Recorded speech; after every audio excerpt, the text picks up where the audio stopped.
ಕೊಪ್ಪದ ಪುರದೇವರು ಪುರಾಣ ಪ್ರಸಿದ್ಧವಾದಂಥ ಕ್ಷೇತ್ರದ ಶ್ರೀ ವೀರಭದ್ರ ಸ್ವಾಮಿಯ ಸಮಕ್ಷಮದಲ್ಲಿ ಸ್ವಾಮಿಯ ಎದುರು ಪ್ರಮಾಣಬದ್ಧವಾಗಿ ಪ್ರಮಾಣೀಕರಿಸಿ ಹೇಳೋದೇನೆಂದರೆ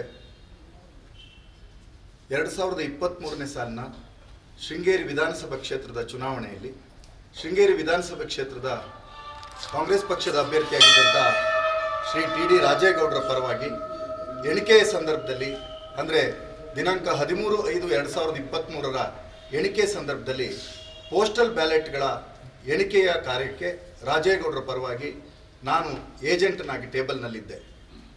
ಅವತ್ತು ಒಟ್ಟು 3 ಮಾದರಿಯ ಮತಪತ್ರಗಳಿತ್ತು.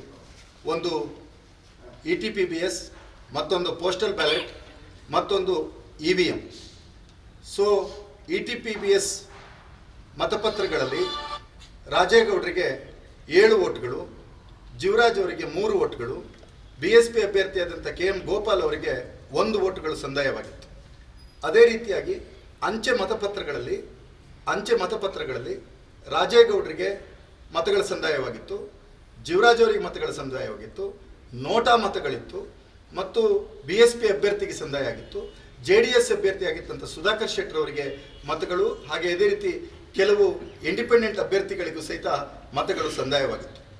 ಆ ಎಲ್ಲ ಮತಗಳನ್ನು ನಮ್ಮ ಸಮಕ್ಷಮವೇ ಪ್ರತಿಯೊಬ್ಬ ಎಣಿಕೆ ಏಜೆಂಟ್ರಿಗೆ, ಅಂದರೆ ಪೋಸ್ಟಲ್ ಬ್ಯಾಲೆಟ್ ಕೌಂಟರ್ನಲ್ಲೇ ಕೂತಿದ್ದಂತಹ JDSನ ಸುಧಾಕರ್ ಶೆಟ್ಟರಿಗೆ, ರಾಜೇಗೌಡರ ಪರವಾಗಿ ಕೂತಿದ್ದಂತಹ ಸುಧೀರ್ ಕುಮಾರ್ ಮುರಳ್ಳಿ ಆದಂಥ ನನಗೆ, ಅದೇ ರೀತಿಯಾಗಿ JDSನ ಇನ್ನೊಬ್ಬರು ಏಜೆಂಟ್ರಾಗಿ ಕೂತಿದ್ದಂತಹ ಶ್ರೀ ಕಣಿವೆ ವಿನಯ್ ಅವರಿಗೆ, BJPಯ ಎಣಿಕೆ ಏಜೆಂಟ್ರಾಗಿ ಕೂತಿದ್ದಂತಹ ಶ್ರೀ BS ಸತೀಶ್ ಅವರಿಗೆ, ಹಾಗೂ ಅಲ್ಲಿ ಉಪಸ್ಥಿತರಿದ್ದಂಥ ಕೆಲವು ಇಂಡಿಪೆಂಡೆಂಟ್ ಕ್ಯಾಂಡಿಡೇಟ್ಗಳ ಏಜೆಂಟ್ರಿಗೆ ಮತ್ತು ಇಂಡಿಪೆಂಡೆಂಟ್ ಕ್ಯಾಂಡಿಡೇಟ್ಗಳು ಯಾರು ಉಪಸ್ಥಿತರಿದ್ದರು ಅವರೆಲ್ಲರಿಗೂ ಸಹಿತ ಅಲ್ಲಿ ಆ ಮತ ಎಣಿಕೆಯ ARO ಅವರು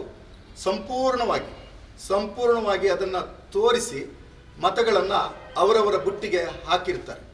ಆ ರೀತಿ ಮತಗಳನ್ನು ಏನು ಅವರವರ ಬುಟ್ಟಿಗೆ ಹಾಕಿದ್ರು ಅವೆಲ್ಲವುಗಳು ಸಹಿತ ಆ ಬಂಡಲ್ಗಳಲ್ಲಿ ರಾಜೇಗೌಡರಿಗೆ ಸಂದಾಯವಾಗಿರ್ತಕ್ಕಂಥ ಮತಗಳು, ಜೀವರಾಜ್ ಅವರಿಗೆ ಸಂದಾಯವಾಗಿರ್ತಕ್ಕಂಥ ಮತಗಳು, ಸುಧಾಕರ್ ಶೆಟ್ಟರಿಗೆ ಸಂದಾಯವಾಗಿರ್ತಕ್ಕಂಥ ಮತಗಳು, ಅದೇ ರೀತಿಯಾಗಿ ನೋಟಾ ಮತಗಳು, ಇವೆಲ್ಲವುಗಳ ಮತಗಳನ್ನು ಸಹಿತ ಆಯಾಯ ಕವರ್ನಲ್ಲಿ ಹಾಕಿ ಆ ಕವರ್ಗಳ ಮೇಲೆ ರಾಜೇಗೌಡರಿಗೆ ಸಂದಾಯವಾಗಿರ್ತಕ್ಕಂಥ ಮತಗಳೆಷ್ಟು, ಜೀವರಾಜ್ ಅವರಿಗೆ ಸಂದಾಯವಾಗಿರ್ತಕ್ಕಂಥ ಮತಗಳೆಷ್ಟು ಅನ್ನೋದನ್ನು ಸಂಪೂರ್ಣವಾಗಿ ವಿವರಣಾತ್ಮಕವಾಗಿ ಅದರಲ್ಲಿ ಬರೆದು ಆ ಕವರ್ಗಳಲ್ಲಿ ಹಾಕಿದ್ರು. ಅದೇ ರೀತಿಯಾಗಿ ಅಲ್ಲಿ ನಡೆದಿರ್ತಕ್ಕಂಥ ಪ್ರೊಸೀಜರ್ ಬುಕ್ ಏನಿತ್ತು, ಆ ಪ್ರೊಸೀಡಿಂಗ್ಸ್ ಬುಕ್ಕಿಗೆ ಪ್ರತಿಯೊಬ್ಬರು ಸಹಿತ ಆಯಾಯ ರೌಂಡ್ನಲ್ಲಿ ಯಾರ್ಯಾರಿಗೆ ಎಷ್ಟು ಮತಗಳು ಸಂದಾಯವಾಗಿದೆ, ಆ ರೌಂಡ್ನಲ್ಲಿ ರಿಜೆಕ್ಟ್ ಆದಂಥ ಮತಗಳು ಎಷ್ಟು ಅನ್ನೋದಂತ ವಿವರಣಾತ್ಮಕವಾಗಿ ಬರೆದು ಅದಕ್ಕೆ ಅಲ್ಲಿದ್ದಂತಹ ಜೀವರಾಜ್ ಅವರ ಏಜೆಂಟರನ್ನೂ ಒಳಗೊಂಡಂತೆ ಬೇರೆ ಏಜೆಂಟರ್ಗಳು ಸಹಿತ ಯಾರೂ ತಕರಾರುಗಳನ್ನು ವ್ಯಕ್ತಪಡಿಸದೆ ಅದಕ್ಕೆ ಸಹಿಯನ್ನು ಮಾಡಿದರು. ಅದಾದ ನಂತರ ಮಾನ್ಯ ಜೀವರಾಜ್ ಅವರು ಕರ್ನಾಟಕ ಹೈಕೋರ್ಟ್ಗೆ ಅದಕ್ಕಿಂತ ಮುಂಚೆ ಸ್ವಾಮಿಯ ಸಮಕ್ಷಮದಲ್ಲಿ ಸತ್ಯವನ್ನು ಹೇಳಬೇಕು. ಅದಕ್ಕಿಂತ ಮುಂಚೆ ಜೀವರಾಜ್ ಅವರು ಅವ್ರ ಪರವಾಗಿ ಅಲ್ಲಿ ಮರುಮತ ಎಣಿಕೆ ಆಗಬೇಕು, ವಿಶೇಷವಾಗಿ ರಿಜೆಕ್ಟೆಡ್ ಆಗಿರ್ತಕ್ಕಂಥ 279 ಮತಗಳ ಮರು ಎಣಿಕೆ ಆಗಬೇಕು ಅಂತ ಅರ್ಜಿಯನ್ನು ಕೊಡ್ತಾರೆ. ಆ ಅರ್ಜಿಗೆ ಯಾವುದೇ ಸಂದರ್ಭದಲ್ಲೂ ಸಹಿತ ನಾವು ಲಿಖಿತವಾಗಿ ಯಾವುದೇ ತಕರಾರನ್ನು ಅಲ್ಲಿ ನೀಡಿರುವುದಿಲ್ಲ. ಮತ್ತು ಮತ ಎಣಿಕೆ ಕಾರ್ಯಗಳು ಮುಗಿದು ಟಿ.ಡಿ. ರಾಜೇಗೌಡರಿಗೆ 201 ಮತಗಳ ಲೀಡ್ ಬಂದಿದೆ ಅಂತ ಆದಮೇಲೆ ರಾಜೇಗೌಡರು ಆ ಎಣಿಕೆ ಕೋಣೆಯನ್ನು ಪ್ರವೇಶವನ್ನು ಮಾಡಿದ್ದು ಸಹಿತ ಸತ್ಯ. ಆ ಸಂದರ್ಭದಲ್ಲಿ ಚುನಾವಣಾ ಅಧಿಕಾರಿಗಳು ಮರುಮತ ಎಣಿಕೆಗೆ ಅವಕಾಶವನ್ನು ಕೊಡದೆ, ಮರುಮತ ಎಣಿಕೆ ಅಂದರೆ ರಿಜೆಕ್ಟೆಡ್ ಆಗಿರ್ತಕ್ಕಂಥ 279 ಮತಗಳ ಬಗ್ಗೆ ಕೊಡದೆ ಇದ್ದಾಗ ಜೀವರಾಜ್ ಅವರು ಕರ್ನಾಟಕ ಹೈಕೋರ್ಟಿಗೆ ಒಂದು ಅರ್ಜಿಯನ್ನು ಸಲ್ಲಿಸಿದರು. ಆ ಅರ್ಜಿಯಲ್ಲಿ ಒಟ್ಟು 19 ವಿವಾದಾಂಶಗಳಿತ್ತು. ಅದರಲ್ಲಿ 18 ವಿವಾದಾಂಶಗಳ ಬಗ್ಗೆ ಮಾನ್ಯ ಕರ್ನಾಟಕ ಹೈಕೋರ್ಟ್ ಜೀವರಾಜ್ ಅವರ ವಿನಂತಿಯನ್ನು ರಿಜೆಕ್ಟ್ ಮಾಡಿ ಕೇವಲ 279 ರಿಜೆಕ್ಟೆಡ್ ಮತಗಳ ಮರುಪರಿಶೀಲನೆಗಾಗಿ ಆದೇಶ ಕೊಟ್ಟಿತ್ತು. ಪೂಜ್ಯ ಸನ್ನಿಧಾನದಲ್ಲಿ ನಾವು ಸಲ್ಲಿಸೋದು ಪ್ರಾರ್ಥನೆ ಏನಂದರೆ, ಒಂದು ವೇಳೆ ನಾವು ಯಾವುದಾದ್ರೂ ಮತಗಳು ಮಾಡಿದರೆ, ಮತಗಳು ತಪ್ಪಾಗಿ ನಾವು ರಿಜೆಕ್ಟ್ ಆಗಿರ್ತಕ್ಕಂಥ, ಡಬಲ್ ಎಂಟ್ರಿ ಆಗಿರ್ತಕ್ಕಂಥ, ಮಲ್ಟಿಪಲ್ ಎಂಟ್ರಿ ಆಗಿರ್ತಕ್ಕಂಥ ಮತಗಳನ್ನು ನಾವು ರಾಜೇಗೌಡರ ಮತ ಬುಟ್ಟಿಗೆ ಹಾಕಿಸ್ಕೊಂಡಿದ್ದರೆ ನಾವು ಖಂಡಿತವಾಗಿ ಸುಪ್ರೀಂ ಕೋರ್ಟ್ಗೆ ಮೇಲ್ಮನವಿಯನ್ನು ಸಲ್ಲಿಸಿ ಕಾಲಹರಣ ಮಾಡ್ತಕ್ಕಂಥ ಪ್ರಯತ್ನವನ್ನು ಮಾಡ್ತಿದ್ವಿ. ಅದಕ್ಕಿಂತ ಮುಂಚೆ ಮೇಲ್ಮನವಿಯನ್ನು ನಾವು ಸಲ್ಲಿಸಿರ್ತಕ್ಕಂಥದ್ದು ಬೇರೆ ಬೇರೆ ವಿಚಾರಗಳನ್ನು ಮರುಮತ ಎಣಿಕೆಯ ವಿಚಾರಗಳನ್ನು ಹೊರತುಪಡಿಸಿ ಬೇರೆ ಬೇರೆ ಆಪಾದನೆಗಳನ್ನು ಮಾಡಿದ್ರಿಂದ ಅದು ಈ ಅರ್ಜಿಯಲ್ಲಿ ತೀರ್ಮಾನ ಮಾಡ್ತಕ್ಕಂಥದ್ದು ಸರಿಯಲ್ಲ ಅಂತೇಳಿ ರಾಜೇಗೌಡರು ಸುಪ್ರೀಂ ಕೋರ್ಟ್ಗೆ ಮೇಲ್ಮನವಿಯನ್ನು ಸಲ್ಲಿಸಿದರು.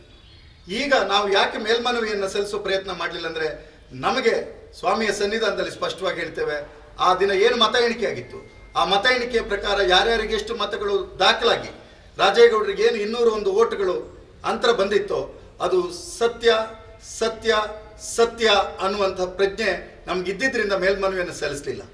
ಆದರೆ ಮೊನ್ನೆ ಅಂದರೆ 2/5/2026 ತಾರೀಕು ನಾವು ಮರುಮತ ಎಣಿಕೆಯ ಕೇಂದ್ರಕ್ಕೆ ನಾವು ಹೋದಾಗ ಅಲ್ಲಿ ಹಲವಾರು ಲೋಪದೋಷಗಳು ಕಂಡಿತ್ತು.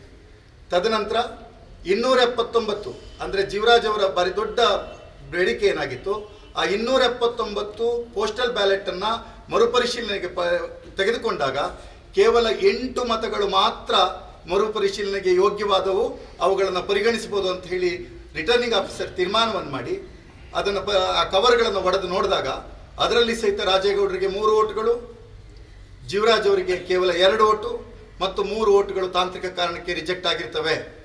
ಅಂದರೆ ಮತಪತ್ರಗಳು ಏನು ರಿಜೆಕ್ಟೆಡ್ ಪೋಸ್ಟಲ್ ಬ್ಯಾಲೆಟ್ 279ರಲ್ಲಿ 8 ಓಟುಗಳು ವ್ಯಾಲಿಡ್ ಆಯಿತು, ಆ ಮತಗಳಲ್ಲೂ ಸಹಿತ ರಾಜೇಗೌಡರಿಗೇನೆ 1 ಓಟು ಹೆಚ್ಚು ಬಂದಿರ್ತದೆ, 1 ಓಟು ಹೆಚ್ಚು ಬಂದಿರ್ತದೆ. ತದನಂತರ ಬೇರೆ ಓಟುಗಳನ್ನು ಎಣಿಕೆ ಮಾಡಲಿಕ್ಕೆ ಹೋದಾಗ ರಾಜೇಗೌಡರ ಪಾಲಿಗೆ ಆಲ್ರೆಡಿ ಯಾವುದು ವ್ಯಾಲಿಡ್ ಅಂತಾಗಿತ್ತು ಆ ವ್ಯಾಲಿಡ್ ಓಟುಗಳನ್ನು ಎಣಿಕೆ ಮಾಡಲಿಕ್ಕೆ ಹೋದಾಗ ಅವೆಲ್ಲವೂ ಓಪನ್ ಆಗಿರ್ತಕ್ಕಂಥ ಸೀಲ್ ಇಲ್ಲದೆ ಇರತಕ್ಕಂಥ ಕವರಲ್ಲಿತ್ತು. ಅವೆಲ್ಲವನ್ನು ಪ್ರೊಸೀಡಿಂಗ್ಸ್ ಬುಕ್ಸ್ನಲ್ಲಿ ಬರೆದಿದ್ದೇವೆ. ಅದನ್ನು ತೆಗೆದು ನೋಡಿದಾಗ ಸ್ವಾಮಿ ನಮಗೆಲ್ಲರಿಗೂ ಆ ಸಂದರ್ಭದಲ್ಲಿ ಆಶ್ಚರ್ಯ ಆಗುವಂತೆ ಮತ್ತು ಕಂಡು ಕೇಳರಿಯದ ರೀತಿಯಲ್ಲಿ ಮೊದಲ ಬಂಡಲ್ನಲ್ಲೇ 25ಗಳ 2 ಕಟ್ಟುಗಳು ಸಹಿತ ರಾಜೇಗೌಡರ ಪಾಲಿಗೆ ಇದ್ದಂತಹ ವ್ಯಾಲಿಡ್ ಓಟುಗಳು ಡಬಲ್ ಎಂಟ್ರಿ ಆಗಿ ರಿಜೆಕ್ಟ್ ಆದವು. ಅದಾದ ನಂತರ ಮತ್ತೊಂದು ಕಟ್ಟಿನಲ್ಲಿ 170ಕ್ಕೆ 170 ಮತಗಳು ಸಹಿತ ರಾಜೇಗೌಡರಿಗೆ ವ್ಯಾಲಿಡ್ ಅಂತ ಹೇಳಿ 13/5/2023ರಲ್ಲಿ ಏನಾಗಿತ್ತೋ ಅದರಲ್ಲಿ 170ಕ್ಕೆ 170 ಮತಗಳು ಸಹಿತ ಡಬಲ್ ಎಂಟ್ರಿ ಮಲ್ಟಿಪಲ್ ಎಂಟ್ರಿ ಆಗಿ ರಿಜೆಕ್ಟ್ ಆಯಿತು. ಮತ್ತೊಂದು ಕಟ್ಟನ್ನು ತೆಗೆದು ನೋಡಿದಾಗ ರಾಜೇಗೌಡರಿಗೆ ಪಾಲಿಗೆ ಬಂದಿರತಕ್ಕಂಥ ಓಟುಗಳಲ್ಲಿ ಒಂದು 25ಕ್ಕೆ 25ರ ಒಂದು ಸಂಪೂರ್ಣ ಕಟ್ಟು ರಿಜೆಕ್ಟ್ ಆಗಿತ್ತು, ಮತ್ತೊಂದು 7 ಮತಗಳ ಒಂದು ಕಟ್ಟೇನಿತ್ತು ಅದು ಸಹಿತ ರಿಜೆಕ್ಟ್ ಆಗಿತ್ತು. ಅಲ್ಲಿಗೆ ರಾಜೇಗೌಡರ ಪಾಲಿಗೆ ಬಂದಿದ್ದಂತಹ ಸುಮಾರು 257ರಷ್ಟು ಮತಗಳನ್ನು ಡಬಲ್ ಎಂಟ್ರಿ ಮಾಡಿ ರಿಜೆಕ್ಟ್ ಮಾಡಿಸಿದ್ದಾರೆ. ಸ್ವಾಮಿಯ ಸನ್ನಿಧಾನದಲ್ಲಿ ತುಂಬ ಸ್ಪಷ್ಟವಾಗಿ ಹೇಳೋದೇನೆಂದರೆ, ನಾನು ಈ ಸನ್ನಿಧಾನಕ್ಕೆ ನನ್ನ ಅಜ್ಜಿಯ ಜೊತೆ ಬಂದಿದ್ದೀನಿ. ನನ್ನ ಚಿಕ್ಕ ವಯಸ್ಸಿನಲ್ಲೇ ನನ್ನ ಅಜ್ಜಿ ಇಲ್ಲಿ ಕರ್ಕೊಂಡು ಬಂದರು. ಅವತ್ತು ಈ ಸನ್ನಿಧಾನದಲ್ಲಿ ನಂಜುಂಡಪ್ಪ ಅನ್ನುವಂಥ ಮಹಾಪುರುಷ ಮಹಾ ವ್ಯಕ್ತಿ, ಈ ಕೊಪ್ಪದಲ್ಲಿ ಇವತ್ತು ಜನ ನೆನಪಿಡ್ತಕ್ಕಂಥ ಅವ್ರ ವ್ಯಕ್ತಿ ಅವತ್ತಿದ್ರ ಅರ್ಚಕರಾಗಿದ್ದರು. ಅವತ್ತಿನಿಂದ ನಂತರ ನಾನು ಕೊಪ್ಪ ನ್ಯಾಯಾಲಯಕ್ಕೆ ವಕೀಲನಾಗಿ ಬಂದ ನಂತರ ಸಹಿತ ಈ ದೇವಾಲಯಕ್ಕೆ ಶ್ರದ್ಧಾಭಕ್ತಿಯಿಂದ ನಾನು ನಡ್ಕೊಂಡು ಬಂದಿದ್ದೀನಿ. ಇವತ್ತು ಸಹಿತ ಈ ದೇವರಲ್ಲಿ ಅಪರಿಮಿತವಾದಂಥ ಶ್ರದ್ಧೆ ಭಕ್ತಿ ನನ್ನ ಪಾಲಿಗಿದೆ. ಇವತ್ತು ಬೆಳಿಗ್ಗೆ ನಾನು ಈ ಪ್ರಮಾಣಕ್ಕೆ ಬರೋ ಸಂದರ್ಭದಲ್ಲಿ ನಮ್ಮೂರ ವಾರ್ತೆ ಪತ್ರಿಕಾ ಬಳಗದ ಅರುಣ್ ಸಾಗರ್ ಅವರು ಏನು ಮೊನ್ನೆ ವಾಟ್ಸಪ್ನಲ್ಲಿ ಎಲ್ಲ ಸಂದೇಶವನ್ನು ಕಳಿಸಿದರು.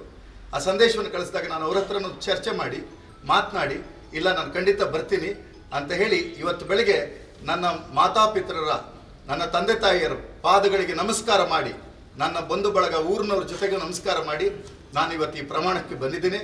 ಅವತ್ತು ಗೆಲುವನ್ನು ಪಡೆದಿರ್ತಕ್ಕಂಥ ನ್ಯಾಯಬದ್ಧ ಗೆಲುವನ್ನು ಪಡೆದಿರ್ತಕ್ಕಂಥ ರಾಜೇಗೌಡರ ಸಮಕ್ಷಮ ನನ್ನ ನಾಯಕರವರು ಅವರ ಸಮಕ್ಷಮ ಪ್ರಮಾಣಬದ್ಧವಾಗಿ ನಾನು ಹೇಳೋದೇನೆಂದರೆ, ಏನು ಮತಪತ್ರಗಳನ್ನು ತಿದ್ದಲ್ಪಟ್ಟಿದೆ ಅಂತ ನಮ್ಮ ಎಣಿಕೆಯ ನಂತರ 13/5/2023 ಎಣಿಕೆಯ ನಂತರ ಮತಪತ್ರಗಳು ಏನು ತಿದ್ದಲ್ಪಟ್ಟಿದೆ ಅಂತ ನಾವು ಆಪಾದನೆಯನ್ನು ಮಾಡಿದ್ದೇವೆ. ಪೊಲೀಸ್ ದೂರನ್ನು ಕೊಟ್ಟಿದ್ದೇವೆ, ಬೇರೆ ಬೇರೆ ಇಲಾಖೆಗಳಿಗೆ ನ್ಯಾಯಾಲಯಗಳಿಗೆ ತಿಳಿಸಿದ್ದೇವೆ. 100ಕ್ಕೆ 100 ಸ್ವಾಮಿ ಆ ಮತಪತ್ರಗಳನ್ನು ಈಗ ಯಾರಿಗೆ ಅದು ಲಾಭವಾಗಿ ಪರಿಣಾಮ ಮಾಡಿದೆ ಅವರು ಮತ್ತು ಅವರ ಸಹಚರರು ಅದನ್ನು ತಿದ್ದಿದ್ದಾರೆ ಅನ್ನುವಂಥದ್ದನ್ನು ಸ್ವಾಮಿಯ ಸನ್ನಿಧಾನದಲ್ಲಿ ಪ್ರಮಾಣಬದ್ಧವಾಗಿ ಹೇಳ್ತೇನೆ. ಮತ್ತು ಇದೇ ರೀತಿ ಪ್ರಮಾಣಬದ್ಧತೆಯನ್ನು ಅವತ್ತು ಎಣಿಕೆ ಏಜೆಂಟ್ರಾಗಿ ಭಾಗವಹಿಸಿರ್ತಕ್ಕಂಥ ಎಲ್ಲರೂ ಮಾಡಿ ಈ ಕ್ಷೇತ್ರದ ಜನರೆದುರುಗಡೆ ಸತ್ಯವನ್ನು ತೋರಿಸ್ಕೊಡ್ಬೇಕು. ಸ್ವಾಮಿ ನಿನ್ನಲ್ಲಿ ಮೊದಲ ಪ್ರಮಾಣವನ್ನು ನಾವು ಸಲ್ಲಿಸ್ತಾ ಇದ್ದೀವಿ. ನಿನ್ನೆ ನಮ್ಮ ಗೆಳೆಯರು ತಾಯಿ ದುರ್ಗಾ ಪರಮೇಶ್ವರಿ ಸನ್ನಿಧಾನ ಮಂದರ್ತಿಯಲ್ಲಿ ಮಾಡಿದ್ದಾರೆ. ನೀನು ನಮ್ಮ ಊರಿನ ದೇವರು, ನಿನ್ನೆದುರುಗಡೆ ಈ ಪ್ರಮಾಣ ಪತ್ರವನ್ನು ನಾವು ಪ್ರಮಾಣಬದ್ಧತೆಯನ್ನು ತೋರಿಸಿ ಪ್ರಮಾಣವನ್ನು ಮಾಡಿ ತದನಂತರ ಈ ಕ್ಷೇತ್ರದ ಎಲ್ಲ ಧರ್ಮಕ್ಷೇತ್ರಗಳಲ್ಲಿ ಎಲ್ಲ ದೇವಾಲಯಗಳಲ್ಲಿ ಎಲ್ಲ ಪ್ರಾರ್ಥನಾಲಯಗಳಲ್ಲಿ ಸಹಿತ ನಾವು ಪ್ರಾರ್ಥನೆಯನ್ನು ಸಲ್ಲಿಸ್ತೇವೆ. ನಿನ್ನ ಸನ್ನಿಧಾನದಲ್ಲಿ ನಾನು ಒಡಮಟ್ಟು ಪ್ರಾರ್ಥನೆ ಮಾಡೋದೇನೆಂದರೆ, ಯಾರು ಅನ್ಯಾಯವನ್ನು ಮಾಡಿದ್ದಾರೆ ಅವರಿಗೆ ಶಿಕ್ಷೆಯನ್ನು ಕೊಡಿಸುವಂಥದ್ದನ್ನು ಮಾಡಬೇಕು. ಯಾರು ನ್ಯಾಯಬದ್ಧವಾಗಿ ಪ್ರಮಾಣಬದ್ಧವಾಗಿ ಎಣಿಕೆಯಲ್ಲಿ ಹೆಚ್ಚು ಮತಗಳನ್ನು ಗಳಿಸಿ ಗೆದ್ದಿರ್ತಕ್ಕಂಥ ನಮ್ಮ ನಾಯಕರಾದಂಥ ಟಿ.ಡಿ. ರಾಜೇಗೌಡರಿಗೆ ಉತ್ತರೋತ್ತರ ಯಶಸ್ಸುಗಳನ್ನು ನೀನು ಒದಗಿಸಿಕೊಡ್ಬೇಕು ಅಂತ ಹೇಳಿ ನಾನು ಪ್ರಮಾಣಬದ್ಧವಾಗಿ ಕೇಳ್ತಾ ಇದ್ದೇನೆ. ಒಂದು ವೇಳೆ ನಾನು ಏನಾದರೂ ಆ ಎಣಿಕೆ ಸಂದರ್ಭದಲ್ಲಿ ತಪ್ಪುಗಳನ್ನು ಎಸಗಿದ್ರೆ, ಅಥವಾ BJP ಏಜೆಂಟ್ ಆಗಿರ್ತಕ್ಕಂಥ BS ಸತೀಶ್ ಅವರು ಏನಾದರೂ ತಪ್ಪುಗಳನ್ನು ಎಸಗಿದ್ರೆ, ಅವತ್ತು ಯಾರು ಅಧಿಕಾರಿಗಳು ತಪ್ಪುಗಳನ್ನು ಎಸಗಿ ರಾಜೇಗೌಡರಿಗೆ ಹೆಚ್ಚು ಮತ ಬರುವಂತೆ ಮಾಡಿದರೆ ಅವರುಗಳಿಗೂ ಸಹಿತ ಶಿಕ್ಷೆ ಆಗಲಿ, ನನ್ನನ್ನು ಒಳಗೊಂಡಂತೆ ಶಿಕ್ಷೆ ಆಗಲಿ ಅಂತ ಹೇಳಿ ನಾನು ಪ್ರಮಾಣಬದ್ಧವಾಗಿ ಪ್ರಾರ್ಥನೆಯನ್ನು ಸಲ್ಲಿಸ್ತಾ ಇದ್ದೀನಿ. ಈ ರೀತಿಯ ಇನ್ನಷ್ಟು ವಿಡಿಯೋಗಳು ನಿಮಗೆ ಸಿಗಬೇಕೇ? ಹಾಗಾದ್ರೆ ಈಗಲೇ ನ್ಯೂಸ್ ಮಲ್ನಾಡ್ ಚಾನೆಲ್ನ ಸಬ್ಸ್ಕ್ರೈಬ್ ಆಗಿ, ಕೆಳಗಿರೋ ಸಬ್ಸ್ಕ್ರೈಬ್ ಬಟನ್ ಮೇಲೆ ಕ್ಲಿಕ್ ಮಾಡಿ ಉಚಿತವಾಗಿ ಸಬ್ಸ್ಕ್ರೈಬ್ ಆಗಿ. ನಿಮ್ಮ ಒಂದೊಂದು ಸಬ್ಸ್ಕ್ರೈಬ್ ಕೂಡ ನಮಗೆ ಬೆಂಬಲ, ಸ್ಫೂರ್ತಿ.